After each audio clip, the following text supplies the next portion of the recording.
அனைவருக்குமே வணக்கம். சற்று முன் கிடைத்திருக்கக்கூடிய ஒரு மிக மிக முக்கியமான செய்தி ஒன்று வெளியாகியுள்ளது.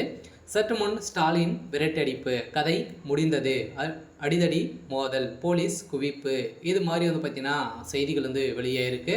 இப்போ அதிரடியாக பார்த்தீங்கன்னா முதல்வர் ஸ்டாலின் அவர்கள் வேலூர் சென்றிருந்தார் இல்லையா? வேலூர் பார்த்தீங்கன்னா திடீர்னு பார்த்தீங்கன்னா முதலமைச்சர் ஸ்டாலின் அவர்கள் கருணாநிதியுடைய சிலை கலைஞர் அறிவாலயம் பார்த்தீங்கன்னா அதிரடியாக திறந்து வைத்தார். ஸோ இந்த நிலையில் அங்கு பார்த்தீங்கன்னா வேலூர் மக்கள் திமுகவுக்கு எதிர்ப்புகள் தெரிவித்திருந்த நிலையில் கருப்பு கொடி காட்டி இருந்திருந்த நிலையில் பார்த்தீங்கன்னா முதலமைச்சர் ஸ்டாலின் அவர்கள் பார்த்தீங்கன்னா வேலூர் மக்கள் அனைவருமே விரட்டி அடிக்கப்பட்ட சம்பவம் திமுகவினுடைய பெரும் அதிர்ச்சியையும் பரபரப்பையும் ஏற்படுத்தியிருக்கு. ஏற்கனவே திமுகவில் மக்களுக்கு பார்த்தீங்கன்னா மகிழ்ச்சி அளிக்கக்கூடிய விதமாக எந்த ஒரு செயலுமே செய்யாத நிலையில் இப்போ அதிரடியாக பார்த்தீங்கன்னா அவனுடைய கருணாநிதியுடைய ஸ்டாலின் அவர்கள் பார்த்தீங்கன்னா அவருடைய உருவப்படத்தை எதற்காக பார்த்தீங்கன்னா திறக்கணும். ஸோ அதாவது அதெல்லாம் எந்த ஒரு பயனும் கிடையாது அப்படின்ற மாதிரி எதிர்ப்புகள் வந்திருக்கக்கூடிய நிலையில் இப்போ அதிரடியாக முதல்வர் ஸ்டாலின் அவர்களும் உதயநிதி ஸ்டாலின் அவர்களுக்கு பார்த்தீங்கன்னா எதிர்ப்புகள் கொடிக்காட்டி அவர்களை விரட்டடிக்கப்பட்ட சம்பவம் அங்கிருந்து பார்த்தீங்கன்னா கிளம்பிய ஸ்டாலின் அங்கு திமுகவினருக்கும் அங்கிருந்த மக்களுக்கும் இடையே அடித்தடி மோதல்கள் ஏற்பட்டதாக இப்போ புகார்கள் எழுந்திருக்கு. ஸோ இந்த புகாரின் அடிப்படையில் தான் இப்போ அதிரடியாக பார்த்தீங்கன்னா முதல்வர் ஸ்டாலின் அவர்கள் விரட்டடிக்கப்பட்டிருக்காரு. ஸோ இதை பற்றி இந்த வீடியோவில் நம்ம முழுமையாக பார்க்கலாம். ஸோ அதுக்கு முன்னாடி நம்ம சேனலுக்கு இப்போ தான் நீங்கள் முதல் முறையாக வந்திருக்கீங்க அப்படின்னா மறக்காமல் நம்மளுடைய சேனலை சப்ஸ்கிரைப் பண்ணி சப்போர்ட் பண்ணுங்கள். வாங்க வீடியோக்குள்ளே போகலாம்.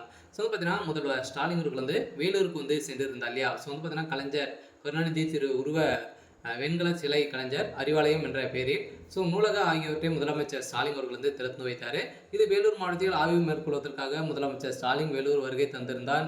அங்கு முதலமைச்சர் ஸ்டாலினை வரவேற்று இருந்திருந்த திமுகவினர் மட்டும் பார்த்தீங்கன்னா பொதுமக்களுக்கு சுழிக்க விதமாக பார்த்தீங்கன்னா அவர்களை ஒதுக்கியிருந்த நிலையில் திமுக அனைவருமே பார்த்தீங்கன்னா ஒதுக்கி மக்களை பார்த்தீங்கன்னா அவர்கிட்ட பேசாமல் அழைத்திருந்த நிலையில் திடீர்னு அங்கு வெடித்த கலவரத்தின் அடிப்படையில் பகுதியில் வாகனத்திலிருந்து கீழே இறங்கி முதலமைச்சர் ஸ்டாலின் இறங்கினதே பார்த்தீங்கன்னா அவர் மீது கல்லுகள் அடிக்கப்பட்டதாகவும் ஒரு தகவல் வெளியாகி வருது. இந்த நிலையில் அங்கு முதலமைச்சர் ஸ்டாலின் திடீர்னு பார்த்தீங்கன்னா மீண்டும் ரிட்டர்ன் திரும்பியிருந்த நிலையில் அங்கு ஒரு சில பெருமர் தான் சந்தித்து சென்றிருந்தார். இதன் அடிப்படையிலும் பார்த்தீங்கன்னா 1.5 கோடி மதிப்பில் நிறுவனம் உள்ள 8 அடி உயரம் 700 கிலோ எடையுள்ள கலைஞர் உருவப்படத்தை பார்த்தீங்கன்னா முதலமைச்சர் ஸ்டாலின் திருப்பதற்காக சென்றிருந்தார். இந்த நிலையில் நிறைய எதிர்க்கட்சிகள் அனைவருமே பார்த்தீங்கன்னா இதற்கு எதிர்ப்புகளும் தெரிவித்திருந்தாங்க. இருந்தாலும் மக்களுடைய நலனுக்காக முதலமைச்சர் ஸ்டாலின் அவர்கள் எங்கேயுமே சென்றதில்லை. இதுக்கான